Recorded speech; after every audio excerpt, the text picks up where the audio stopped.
So each one of you watching this video has a job in the past where you just can't stand, right? You're just sick and tired of it. You're annoyed with everything. Like every coworker bothers you. And we all have a job like that. And maybe you're working that job right now. And it just got me thinking, right? The job that I'm at now, like, yeah, I getting bored of it, but it could be so much worse. I have to constantly remind myself that. And anytime that I'm feeling like unmotivated at my job, or just feel like the job is very like soul sucking, I gotta think of the job that was actually soul sucking when I was working at a warehouse, right? For those of you who has watched my videos, you know that I used to work at a flooring distribution center. Started as a driver, eventually became a manager, but still, it was just draining.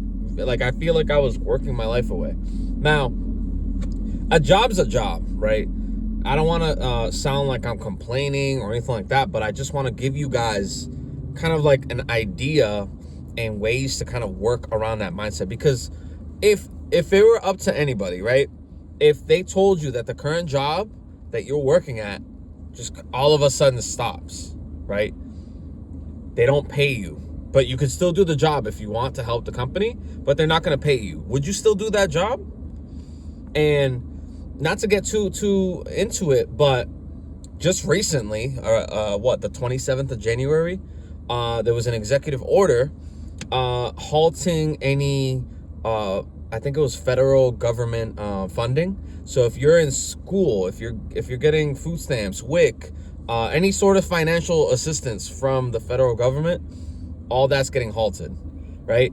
So we know all that can stop. And yes, this is affecting me because I did take out loans for school that I'm going to be finishing in May. So I'm finishing with a bachelor's in cybersecurity. So that is affecting me, but that's not what this video is about. I will, if you guys are interested, I'll go over that in another video, possibly tomorrow. But we know how easy it could be for a company to just be like, hey, you're a good worker, and, we think you support us like we do to you, but unfortunately, we're not going to be paying you guys anymore. But if you'd still like to work with us for free, hey, feel free to do so. If a job came to you and said that, what would you do, right? If we had the choice and no jobs paid any money, you just work just to work, I don't think anyone would work. Like, I hear these people that say, oh my God, I love my job, like I would do it for free. Like, those, I get maybe there's some cases maybe where that might be true, but the majority of people working at jobs, they don't care to be there. I work at the job I'm working at right now. It's a Fortune 500 company. I don't want to give it away just yet, but there's a dude there that I heard he's a manager of his own department. And I literally, every time I see him, he looks super miserable. Like, I don't want to be like that.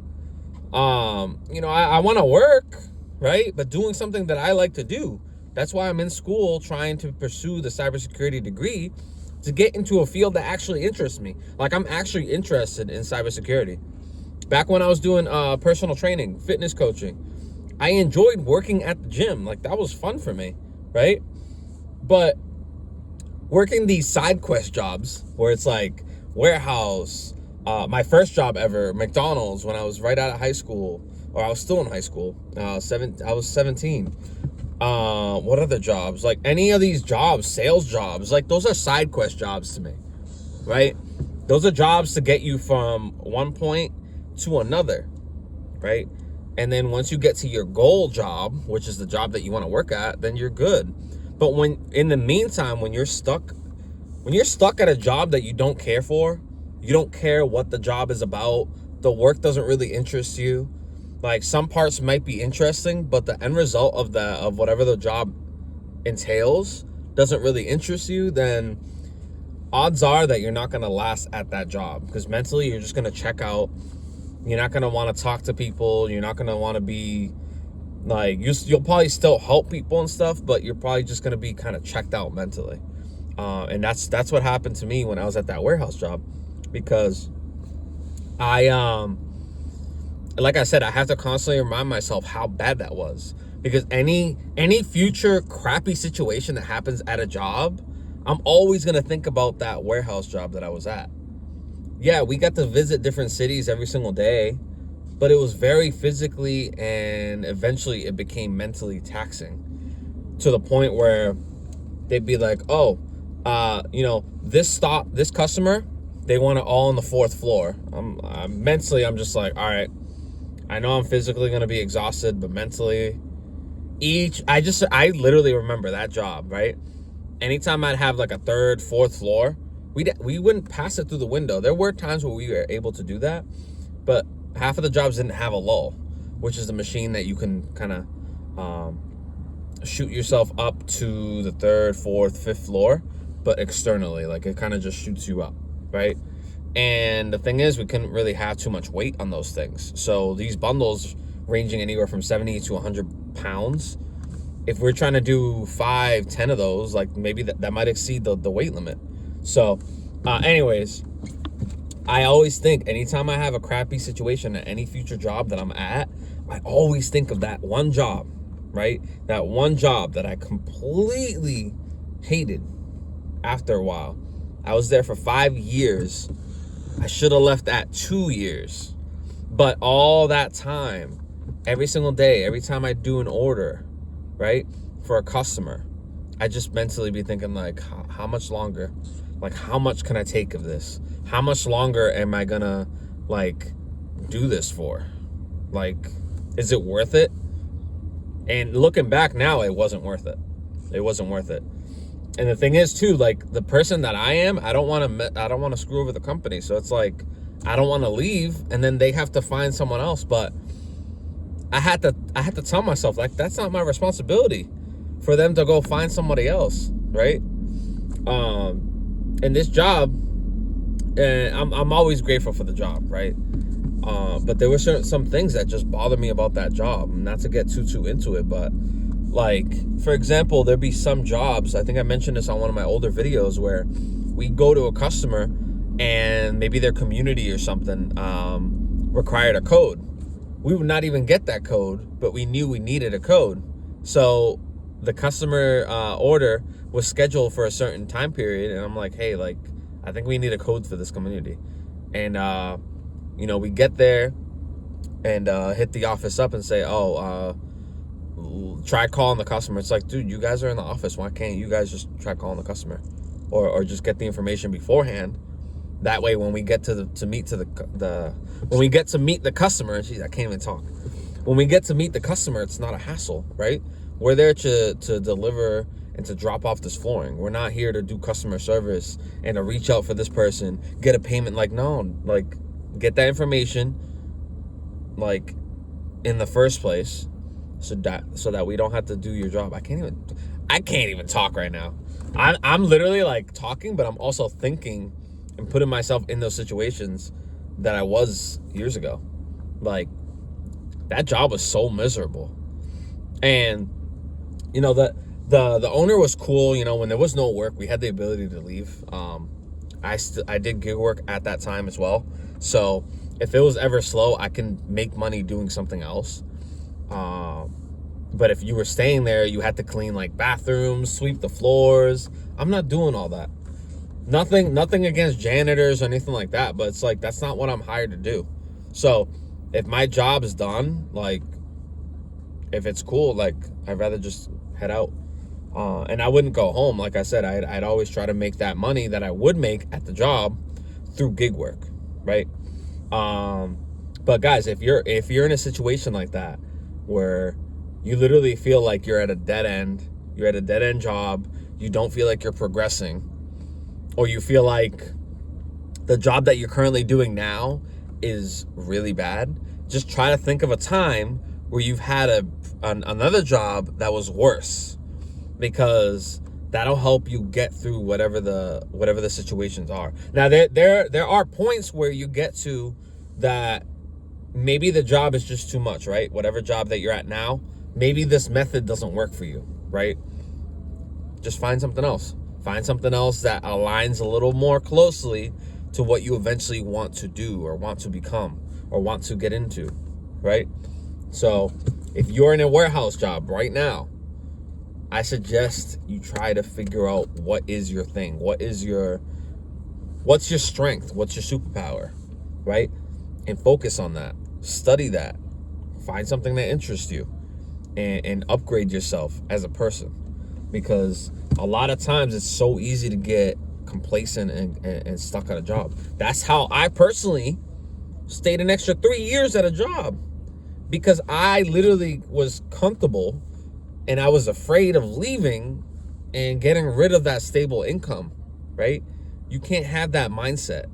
If you're trying to grow as a person, if you're trying to make moves, staying at a company that you're not happy at is not going to solve that issue. You got to try to figure out an exit plan. Figure out a plan to upgrade your situation, upgrade you, upgrade your work, upgrade everything in your life, right? Because it all intertwines together. If you're not happy at your job, you're just not going to perform well. You're not going to be happy. And it's just it's like a trickle effect. It's a domino effect, whatever you want to call it, but it all affects each other. So try to figure something out that's going to upgrade your situation. And like I said, man, that job that I used to have, warehouse job, and guys, if you work at a warehouse, comment below what kind of warehouse, right? I've done, the one I consistently talk about is that flooring warehouse. But there are other warehouses, like food distribution center warehouses, where it's like they have the dry product, they have the product that's supposed to be refrigerated, and then they have products that are like meats and stuff in the freezer. That job was crazy too. And I feel like if I stayed longer at that job, why does everyone love to park next to me? They just love parking next to me. But if I were to stay longer at that warehouse job, that flooring, not the flooring place, but the food distribution center, I probably would have got taken care of money-wise, because the incentives were so good, because they knew the retention rate for employees there was so low. They had a bonus after 90 days. That's your sign right there. If you have a job that has, he probably sees I'm doing a YouTube video, he's like, I'm out of here. Let me get out of this video. He knows. But yeah, a warning sign that a job might not be it is if it has a 90-day bonus just for you staying employed for 90 days. So this job, I'll say the place, it was US Foods. Great company. Just the job was not it. At the time, I was doing overnights. I only stood there around 4 months. And at that time, that's when I got my my producer's license to be a life insurance agent. That's another story. I might even talk about it in this video. But that warehouse job, the US Foods one, was really fun. I'm not gonna lie, it was really fun, because that's when I was still heavy into the fitness training, the fitness coaching, and there was a lot of heavy lifting. Like in the beginning, all right, so we got trained to operate these I don't even know if you call them forklifts, because they technically are forklifts. Pallet jack, that's what it's called. So it's a pallet jack that you ride on. So you literally get on it with 2 feet, and you kind of turn the thing to go forward, turn it backwards to go backwards, and it would fit 3 pallets next to each other, right? And the goal of this job at US Foods was, you got a slip, like a receipt paper. I mean, this is a bad example, but you got a big like roll of orders, and there's stickers, right? So this first one, it's gonna be section 1, shelf B, grab two cases of tomato cans. So I get a box, right? And each box was heavy. So the beginning part of the warehouse was all heavy items, because they wanted you to put the heavy stuff on the bottom. That way, when you're stacking up, none of the heavy stuff is weighing any of the lighter product down. So we had, in the first aisles, was like liquids, vinegar, big giant cases of ketchup, oils. That was a bigger one. There was these boxes of oils, canola oil, any type of frying oil, right? Everything there was big and heavy, so they wanted you to put it on the bottom. So when you build up, like I said, you don't want to weigh the lighter stuff down. And I had a lot of fun, and it eventually became a game because you pulled your order at random, so that people don't choose the easy orders, obviously, and you pulled a random order out of this. It was like a wooden thing. If you guys work at a factory that has order picking, you know exactly what I'm talking about. It's this wooden thing that has the order on it. You pull it and it drops the order that's on that wood. Now, the earlier you were, the higher chances that you were going to get an easier order, right? So all we did was pull it, the order would come down, and then we'd see how difficult it is, how many items that it was going to be, right? So it'll tell you the items, how many stops, and then how long it would take you to finish the order. So every single order always started in the beginning. Towards the end was like tissues, toilet paper, napkins, a lot of lighter stuff. So a lot of the stuff that you could put on top of the pallet once you're all done, right? And remember, I mentioned 3 pallets. So this job gives you the order, and then when you're picking the product, it tells you put it on pallet A, put it on pallet B, or put it on pallet C. So you know what each pallet represented a company, right? So the company would order from US Foods, they'd order their product. So let's say the pallet A was like a pizza place, pallet B was maybe a fine dining Italian restaurant, and pallet C was a McDonald's or something, right? Each pallet was going to that said company. So every time you picked, it would always tell you put it on pallet A, B, or C. So that's how everything stayed organized. Once we were finished, right? Because these will get high. These will get up to 7 feet tall, especially if you got paper towels, because you could stack those. Those are big, giant containers or packages of toilet paper or paper towels, but they were light, right? And I'm trying to remember, there was a lot of seasonings towards the end too. If you ever gone to like a Costco's or a BJ's wholesale, those seasonings are what they would look like at those warehouses. Actually, that whole structure, right? If you go to a Home Depot, that orange shelving that they have throughout Home Depot, that's what US Foods look like on the inside, right? They use the metal shelving, and anytime we be driving the forklifts, if you hit one of those, it could potentially destroy the whole warehouse. So you wanted to avoid that at all costs. But the thing is, we were trained, right, to not to hit anything. This one dude, this is a Brazilian dude, super nice guy, but he was a very like skittish kind of guy. He was always like, I had to step in sometimes. Like, I'm not gonna lie, I joked with him and stuff like that. I'm like, damn, like that pallet looks messed up, because he wouldn't stack things properly. And you could tell who builds blocks when they were younger, right? But some of these dudes didn't look like they build blocks when they were kids. So I would always roast them. I'm like, dude, what is that? Like, that's gonna fall. And then a couple times it did fall. Like when that kind of stuff happens, when it falls, you got to make sure nothing's broken, and you got to stop what you're doing, slow yourself down, and then put everything together in a way where it won't fall again. Because when you're making these tight corners and you're turning too fast, that whole pallet, if it's a lot of lighter stuff, it'll just fall. And this happened to me multiple times, right? It's the funniest thing ever, because when that stuff falls, you just know, like, oh my God, man. That job was really fun, but it was an overnight job. So I will never do overnight again. I might consider it when I'm in cybersecurity, because there are cybersecurity jobs that do that. But if I had the choice, I prefer to work in the morning, just to change things up. I don't like those jobs where it's a random schedule every single week. That's how restaurant jobs work. I've worked at restaurants as well. And every single week, unless you're proven to be like a good person at those restaurants, you get specific days. But those jobs that just give you random days each week and you can never predict your schedule, it's not it, right? And a lot of these jobs that do that, you can talk to management and say, hey, like, I prefer to work these days, or whatever the busiest days that I can help out, I'll work those, but I need some consistency in my schedule, right? And they'll most of the time help you do that, but not all jobs are like that.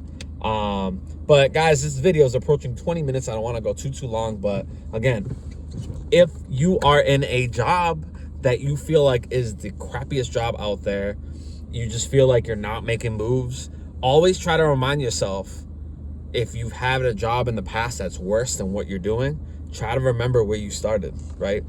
There's a Flow Rider song that it goes, I can't hate where I'm from, but where I'm from made me, where I'm from made me.